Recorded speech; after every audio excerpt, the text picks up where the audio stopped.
നമസ്കാരം സുഹൃത്തുക്കളെ, എന്റെ പേര് Aswathy. Welcome to Harshitham Edutech. അപ്പൊ ഇന്നത്തെ കറണ്ട് അഫയേഴ്സ് ക്ലാസ്സിലേക്ക് പോയാലോ? ഏറ്റവും പ്രധാനപ്പെട്ട 2025 ഏറ്റവും പ്രധാനപ്പെട്ട കറണ്ട് അഫയേഴ്സ് വസ്തുതകളാണ്.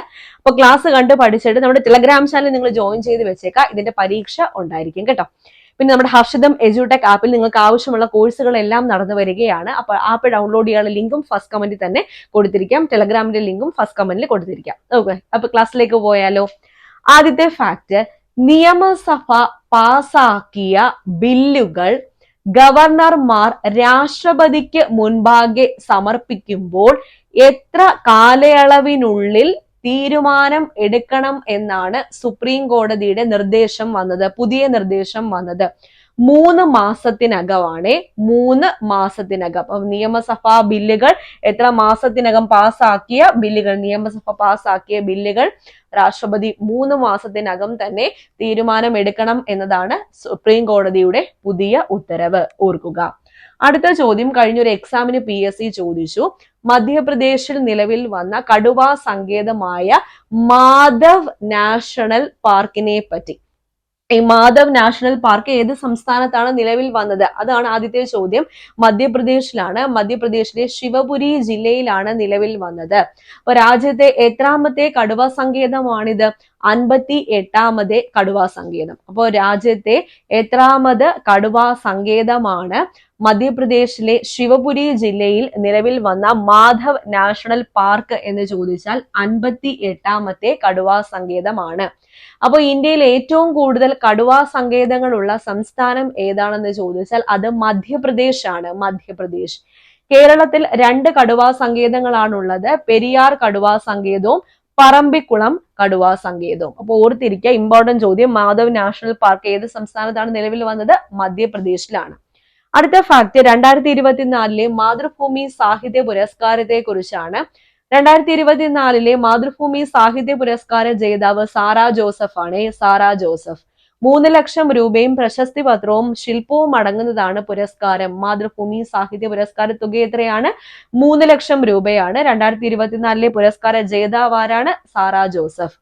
ഇനി 2023 ആർക്കാ ലഭിച്ചത്? സക്കറിയയ്ക്കാണ് ലഭിച്ചത്. 2022 ആർക്കാണ് ലഭിച്ചത്? സേതു. സേതുവിന്റെ ഫുൾ നെയിം എന്താണ്? സേതുമാധവൻ. സേതുവിനാണ് 2022 പുരസ്കാരം. 2023 സക്കറിയ, പോൾ സക്കറിയ. 2024 സാറാ ജോസഫ്. സാറാ ജോസഫിന്റെ പ്രധാന കൃതികൾ ഏതൊക്കെയാണ്? ആലാഹയുടെ പെൺമക്കൾ, ഒതപ്പ്, ആളോഹരി ആനന്ദം, ബുധിനി എന്നിവ ആരുടെ പ്രശസ്തമായ കൃതികളാണ്? സാറാ ജോസഫിന്റെ പ്രശസ്തമായ കൃതികളാണ്. ആലാഹയുടെ പെൺമക്കൾ, ഒതപ്പ്, ആളോഹരി ആനന്ദം, ബുധിനി എന്നിവ ആരുടെ പ്രശസ്തമായ കൃതികളാണ്? സാറാ ജോസഫിന്റെ പ്രശസ്തമായ കൃതികളാണ്. അടുത്ത ഫാക്ട്, ആരോഗ്യ ദിനത്തെ കുറിച്ചാണ്. ലോക ആരോഗ്യ ദിനം എന്ന് ഏപ്രിൽ 7 ആണ് ലോക ആരോഗ്യ ദിനം. 2025 ലോക ആരോഗ്യ ദിനത്തിന്റെ പ്രമേയം എന്താണെന്ന് ചോദിച്ചാൽ അമ്മമാരുടെയും നവജാത ശിശുക്കളുടെയും സുരക്ഷ എന്നതാണ്. അമ്മമാരുടെയും നവജാത ശിശുക്കളുടെയും സുരക്ഷ എന്നതാണ് 2025 ലോക ആരോഗ്യ ദിനത്തിന്റെ പ്രമേയം. ലോക ആരോഗ്യ ദിനം എന്നാണ് ഏപ്രിൽ 7 ആണ്. ഏപ്രിൽ 7. അടുത്തതൊരു പദ്ധതിയെ കുറിച്ചാണ്. സ്മാർട്ട്. കേരളത്തിന്റെ പദ്ധതിയാണ്. അപ്പൊ സംസ്ഥാനത്തെ പ്രാദേശിക സർക്കാരുകളുടെ എല്ലാ സേവനവും ഓൺലൈനിലാക്കാൻ വേണ്ടിയിട്ടുള്ള കേരള സർക്കാരിന്റെ പദ്ധതിയാണ് ഇത് സ്മാർട്ട് എന്നത്. അപ്പൊ പ്രാദേശിക സർക്കാരിന്റെ എല്ലാ സേവനങ്ങളും ഓൺലൈൻ ആക്കാൻ വേണ്ടിയിട്ടുള്ള കേരളത്തിന്റെ പദ്ധതിയാണ് ഇത് സ്മാർട്ട് എന്ന പദ്ധതി. സ്മാർട്ട്. ഓർക്കുക. RBIയുടെ പുതിയ ഡെപ്യൂട്ടി ഗവർണറായി നിയമിതയായത് ആര്? വനിതയാണ്. പൂനം ഗുപ്ത. പൂനം ഗുപ്തയാണ് RBIയുടെ പുതിയ ഡെപ്യൂട്ടി ഗവർണറായിട്ട് നിയമിതയായത്. പൂനം ഗുപ്ത. അടുത്ത ദൗത്യം വളരെ ഇമ്പോർട്ടന്റ്. ആക്സിയോം ദൗത്യം അല്ലെങ്കിൽ AX4. ആക്സിയോം ദൗത്യം എന്നാൽ ബഹിരാകാശ നിലയത്തിലേക്ക് പോകുന്ന യാത്രക്കാരുടെ ദൗത്യമാണ്. അതിലൊരു ഇന്ത്യക്കാരൻ കൂടി ഉൾപ്പെട്ടിട്ടുണ്ട്. അദ്ദേഹത്തിന്റെ പേരാണ് ശുഭാംശു ശുക്ല. ശുഭാംശു ശുക്ല. അപ്പൊ അന്താരാഷ്ട്ര ബഹിരാകാശ നിലയത്തിലെത്തുന്ന ആദ്യത്തെ ഇന്ത്യക്കാരനാവുകയാണ് ആര്? ശുഭാംശു ശുക്ല. അപ്പൊ ബഹിരാകാശ യാത്ര നടത്തുന്ന യാത്രികരിൽ ഒരു ഇന്ത്യക്കാരനും കൂടി ഉൾപ്പെട്ടിട്ടുണ്ട്, ശുഭാംശു ശുക്ല. ആ ഒരു ദൗത്യത്തിന്റെ പേരാണ് ആക്സിയോം ദൗത്യം. ബഹിരാകാശ യാത്ര നടത്തുന്ന ആ ഒരു ദൗത്യത്തിന്റെ പേരാണ്, അന്താരാഷ്ട്ര നിലയത്തിലേക്ക്, ബഹിരാകാശ നിലയത്തിലേക്കുള്ള യാത്രയാണ് ആക്സിയോം ദൗത്യം. അതിലൊരു ഇന്ത്യക്കാരൻ ഉൾപ്പെട്ടു. അദ്ദേഹത്തിന്റെ പേര് ശുഭാംശു ശുക്ല എന്നതാണ്. അന്താരാഷ്ട്ര ബഹിരാകാശ നിലയത്തിലെത്തുന്ന ആദ്യത്തെ ഇന്ത്യക്കാരൻ കൂടിയാണ് ആര്? ശുഭാംശു ശുക്ല. ഇനി തെരഞ്ഞെടുപ്പുകളെ പറ്റിയുള്ള കാര്യങ്ങൾ അറിയാൻ വേണ്ടിയിട്ട് ഒരു കോൾ സെന്റർ കേരള സർക്കാർ ഏർപ്പെടുത്തി. അതിന്റെ ടോൾ ഫ്രീ നമ്പർ ഏതാണ്? 1950. 1950ന്റെ പ്രത്യേകത എന്താ? തെരഞ്ഞെടുപ്പ് കമ്മീഷൻ ഫോം ചെയ്ത വർഷമല്ലേ, അപ്പൊ അത് തന്നെയാണ് ടോൾ ഫ്രീ നമ്പർ ആയിട്ട് കൊടുത്തിരിക്കുന്നത്, 1950. മ്യാൻമറിലെ ഭൂകമ്പത്തെ തുടർന്ന് അവിടെ രക്ഷാപ്രവർത്തനത്തിന് വേണ്ടി ഇന്ത്യ നടത്തിയ ഓപ്പറേഷന്റെ പേരെന്താണ്? ഓപ്പറേഷൻ ബ്രഹ്മ എന്നതാണ്. ഇമ്പോർട്ടന്റ് ഓപ്പറേഷൻ ആണ് ഓപ്പറേഷൻ ബ്രഹ്മ. അപ്പോ മ്യാൻമറിലെ ഭൂചലനത്തെ അല്ലെങ്കിൽ ഭൂകമ്പത്തെ തുടർന്ന് ഇന്ത്യ നടത്തിയ രക്ഷാപ്രവർത്തനത്തിന്റെ ഓപ്പറേഷന്റെ പേരെന്താണ്? ഓപ്പറേഷൻ ബ്രഹ്മ.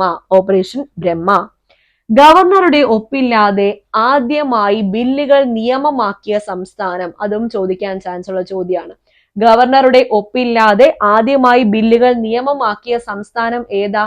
തമിഴ്നാടാണ്. തമിഴ്നാട്.